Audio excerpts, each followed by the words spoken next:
Well, nothing they spoil for God's hand there. Well, away from all issues, we'll talk tourism at the moment. Now, tourism is fast emerging as one of Africa's strongest tools for cultural preservation and economic growth.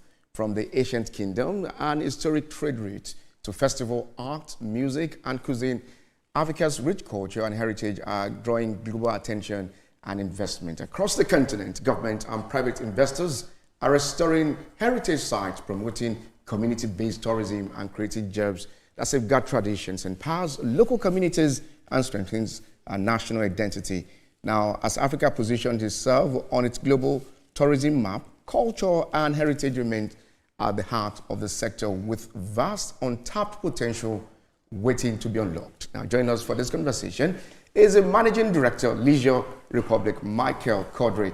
I also have the Managing Director, SS Travel, Damilola Ajala. Thank you so much for joining us on TVC Breakfast Saturday. Glad to have you. Thank you for having me. Thank you for joining us. Good morning. See, I had to grab my tourism-inspired coat. So she decided to give me one. I like that. What's happening? Don't worry, The I'm African representing you. touch Don't to worry. it. Exactly. See? Let me start with Michael Quadri. I can see tourism around you. When the aura of tourism is just here. How far have we gone in this tourism sector, especially in Nigeria?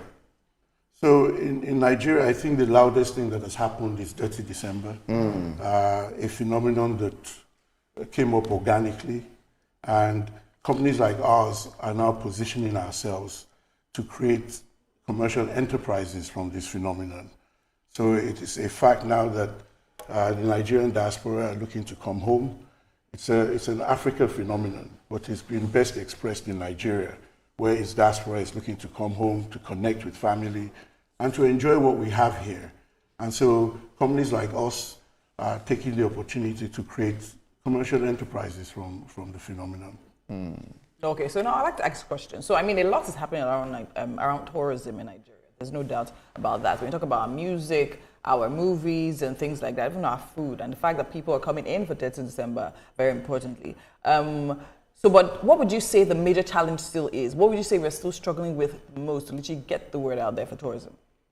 Are you doing that too? Yes, ma'am. Okay, all Yes, right. I think I can speak to that. Yes. I think one of the major things is that Nigeria has not been showcased in a way that makes us safe. It's not the lack of infrastructure, it's not the lack of, Nigeria is not beautiful. We are beautiful people. Our culture is rich, you understand.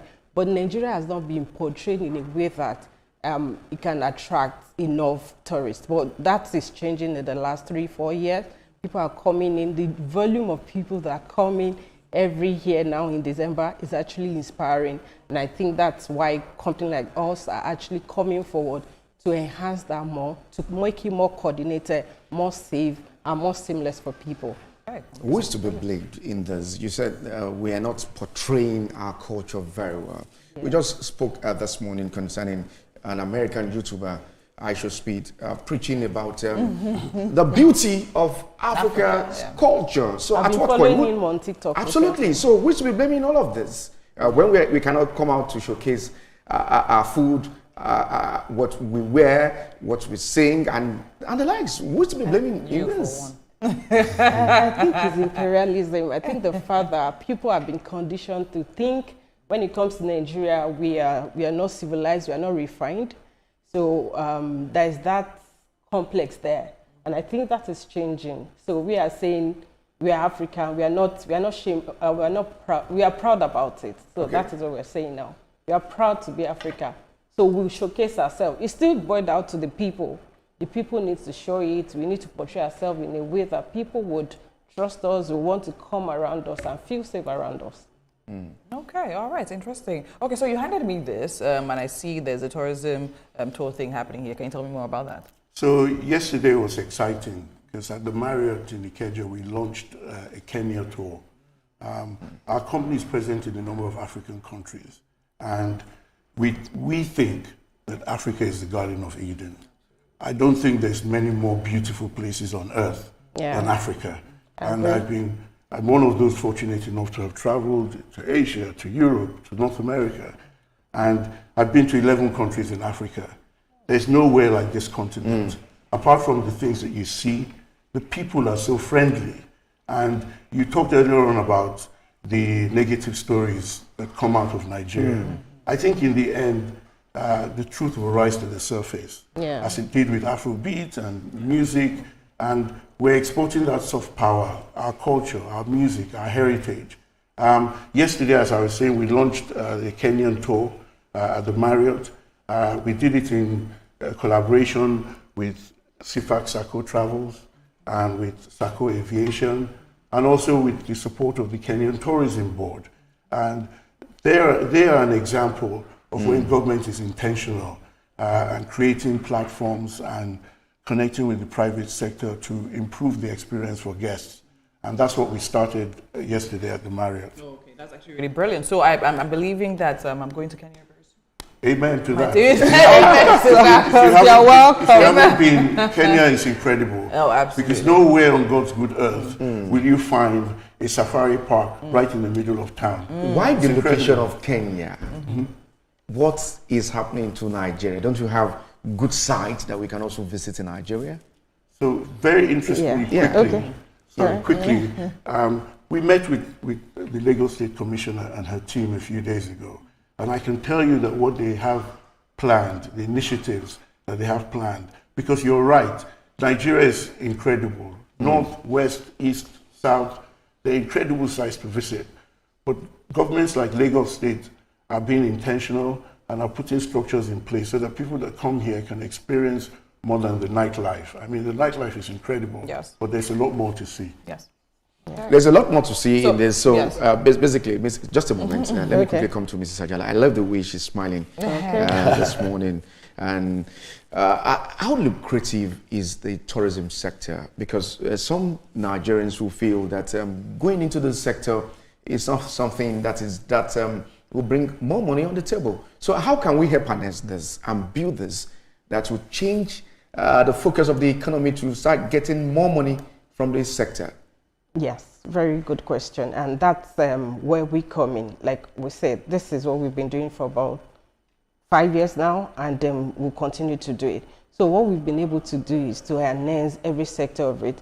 When there is tourism in any country, every sector will benefit from it, from the hospitality to transportation to logistics and all of that. So this is what we are doing. So what we are saying is that once we are able to bring all of this sector together, then we can say the economy will grow. The economic aviation industry is actually going, is booming, right? Everybody comes here, spend money and all of that. So this is what we are doing, and it's going to grow well. Okay, so I feel one of the major challenges we're having in Nigeria, I mean, speaking to a lot of, even tourism professionals, is the fact that the packaging of it is probably not done well enough yet. So you spoke about, what it looks like when the government is intentional about tourism in the States. And to be very honest, I've worked with several organizations that actually when they look to Nigeria, they say tourism is a low-hanging fruit because we have the people, we have the numbers, we have the sites, we have the energy, we have a whole lot working in favor of. So what more would you say?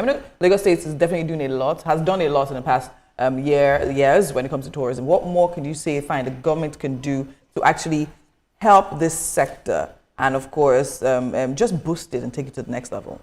So it's going back to that famous phrase, enabling environment, right? Yeah. Because when you put that in place, the private sector reacts because they can put investment. But you're right, some low-hanging fruits. What is the experience when you get to the airport? That's improving. I've had some insights into what Lagos State is planning. Training service professionals. We're friendly people, but we have to formalize that friendliness so that when we meet a foreigner and they need help, we can direct them properly. When foreigners come to a country, they need beyond your people to be nice. They need to be in an environment where they understand that this is a world-class place and the same rules apply. They can rent a car when they get to the airport. What is their bed and breakfast experience? What are the hotel experience? And as I said, the meetings we had with Lagos State, we can see some of the initiatives that they've got planning for the future. And I think things will be vastly different, improved from what has been the experience of before. Now, what would you say is the role of the people now? Government on one side, yes, but the people, what can we do as individuals to help this economy? So I think that Nigerians are friendly people anyway. And if Yeah. you talk to people who come and visit this country, I think that's one of the things they will highlight. A lot of people are reacting to the tourism industry. And I think one of the things that people can do is that if you're investing your property in an Airbnb, for example, make sure that it's world class. Because when people come and stay there, they will talk That's about the story they will tell, yes. their experience. Okay. So the message to those who want to get involved in the sector is to be conscious of what world-class means, so that we become a destination that a young person can put on their backpack and fly to Nigeria without knowing anybody. Okay. Lagos State government has a master plan for tourism, and there's a date, a year attached to this from 2020 to about 2040. And part of the plan there is to improve infrastructure, security, accommodation, and what have you. So how do you look into this issue of safety when you are doing all of this, taking people out of their comfort zone to another location where they don't even know? So what do you make about safety of lives and property? So it's a very interesting question, and I think that for too long, okay, we've accepted this story about safety in Nigeria. We have issues, of course we do. There's terrorism, there's banditry, there's kidnapping. But when it comes to Lagos State, for example, I don't remember a story over last year of a safety issue. I remember people enjoying the nightlife, the cuisine, the restaurants, the culture, the heritage. So I think it's about telling your story. Many of us have traveled around the world, and there are many parts of the countries where people term as tourist destination, where they'll tell you, don't go to that part of town, and don't go to that part of town. So nowhere is 100% safe. I just think that the time has come where we must tell a different story about the experience that you get when you come to Nigeria. Yes, of course. Yes, and I think I support what Mr. Kadri just said, because another thing we do is that we attend to people. One of the things we do in our organization is that we have a one-stop shop where people can come to Nigeria, stay in our hotel, then we have transportation for them. We take them around Lagos and all of that. And just like he has said, there's never been any issues where we have security issue. Lagos has been saved for a very long time now. And even sometimes when we kind of advise them that, oh, we do want security, and they're like, I'm safe, I'm okay. And that is something that is really interesting to hear. That is a pride for us as a nation, as a state. Is the tourist side just for Lagos alone? Yeah, we take people outside Lagos, other West African states, Ibadan, Ekiti, even the East and all of that. So outside.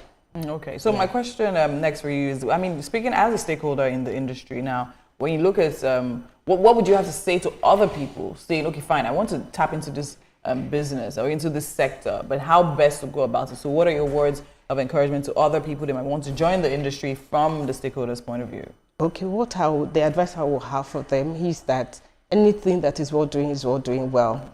So we as a people have to project ourselves that we are ready for this business. From the organization of that business to what we portray as a people, so that we can stand par with the Western countries. Yes. Okay, let me come to you. I'm a bit a practical person this morning, because some Nigerians are watching. So they say, okay, I'm on leave, I want to relax. Where do I go? Where can I get these vibes? Can you mention some beautiful places in Nigeria that people can also visit? Okay, I think it's which is also cost effective. Absolutely. So I think that if you look at what's happening, right? The US, after you receive a visa, they take a bond off you of many thousands of dollars. So discerning travelers are now thinking to themselves, maybe I should staycation. And if you want to staycation in Nigeria, there are incredible places to visit. So tell me more. In recent times, Polowanibe at Landmark is upgrading the Nikki Lake Resort in Enugu State. That site is incredible and will welcome visitors. There are parts of Obudukatu Ranch is a World Heritage Site.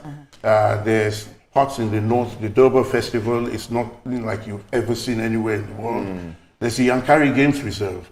So there are many places in Nigeria that people can staycation and have an incredible experience. after all, what is a holiday if it's not to relax, see something new, and rejuvenate? Now the cost now is something. Well, we got to talk about the cost, Yes. because if I'm going to go on a travel tour with you, I'm quite sure it's not a stipend I'm going to pay. Yes. We'll talk more about that. Let's quickly go on this short break. break. And when we come back from the break, we'll talk more about some things we need to also know about the cost. Yes. Okay.